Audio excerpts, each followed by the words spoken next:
মেয়েরা অলংকার পরতে ভালোবাসেন, এই বিষয়েও মায়ের মনে যাতে কোনো দুঃখ না থাকে সেই জন্য ঠাকুর হৃদয়কে দিয়ে অলংকার গড়িয়ে মাকে দিয়েছিলেন। মা বলতেন, তখন তার অসুখ, তবুও আমার জন্য অত টাকা দিয়ে তাবিজ গড়িয়ে দেওয়ালেন। ঠাট্টা করে বলতেন, ওরে আমার সঙ্গে ওর এই সম্বন্ধ।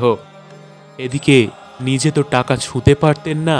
পঞ্চবটিতে সীতাকে দেখেছিলেন, হাতে ডায়মন্ড কাটা বালা। সীতার সেই বালা দৃশ্যে আমাকে সোনার বালা গড়িয়ে দিয়েছিলেন। নহবতে মায়ের বড় কষ্ট হয় জেনে শম্ভুবাবু দক্ষিণেশ্বর গ্রামে মায়ের জন্য একখানি কুটির নির্মাণ করিয়ে দেন। এখন যেখানে রামলাল দাদার বাড়ি আছে তাহারই পাশের জমিতে মায়ের ঘর ছিল। ঠাকুরের কঠিন আমাশয় হওয়ায় তার সেবার জন্য মাকে পুনরায় নহবতে এসে থাকতে হয় এবং কিছুদিন পরে তাহার নিজের ওই অসুখ হয়। রোগ কিছুতেই না সারায় মা পিত্রালয়ে যান। সেখানেও তাহাকে দীর্ঘকাল ভুগতে হয়েছিল। সুস্থ হয়ে ফিরে আসলে হৃদয়ের অসৎ ব্যবহারে যেদিন এসেছিলেন সেদিনই তিনি দেশে ফিরে যেতে বাধ্য হন। ইহার 1 বছর পরে ঠাকুরের খাওয়া দাওয়ার বিশেষ অসুবিধা হচ্ছে জেনে মা পুনরায় দক্ষিণেশ্বরে আসেন। তখন হৃদয়ের নির্বুদ্ধিতার জন্য মন্দির থেকে বিতাড়িত হয়েছে।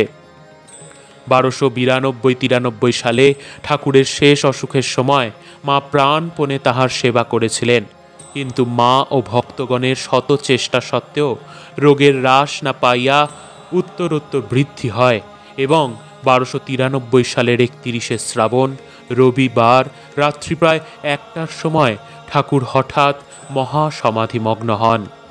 পরদিন সন্ধ্যায় দেহ সৎকারের পর শ্রী শ্রী মা যখন অন্যান্য অলংকার খুলে সর্বশেষে হাতের সোনার বালা খুলছেন, তখন ঠাকুর তাকে দেখা দিয়ে নিষেধ করেন। বলরামবাবু মায়ের জন্য সাদা কাপড় এনেছেন, উহা মাকে দেবার জন্য গোলাপ মাকে বলায় তিনি বললেন, বাপরে, এ সাদা থান কে তার হাতে দিতে যাবে? এদিকে গোলাপ মা এসে দেখেন মা নিজের কাপড়গুলির পাড় ছিঁড়ে সরু করে নিচ্ছেন। সেই অবধি মা খুব সরু লাল পেড়ে কাপড় পরতেন। তৃতীয় দিন মধ্যাহ্নে ঠাকুরের অস্থির কলসের সম্মুখে ভোগ নিবেদন করা হয়। 6 ভাদ্র বিকেলে মাকে বলরামবাবুর বাড়িতে আনা হয়, সঙ্গে লক্ষ্মী দিদি। ঠাকুরের অস্থি নিয়ে ভক্তগণের মধ্যে বিরোধ উপস্থিত হওয়ায় ত্যাগী শিষ্যগণ কলস থেকে অস্থিগুলি বেছে নিয়ে একটি কৌটোয় রেখে দিয়েছিলেন। ওই কৌটাও শ্রী শ্রী মায়ের সঙ্গে আনা হলো। ঠাকুরের অস্থি নিয়ে বিরোধের কথা শুনে মা গোলাপ মাকে বলেছিলেন, এমন সোনার মানুষই চলে গেলেন, দেখেছ গোলাপ, ছাই নিয়ে ঝগড়া করছে।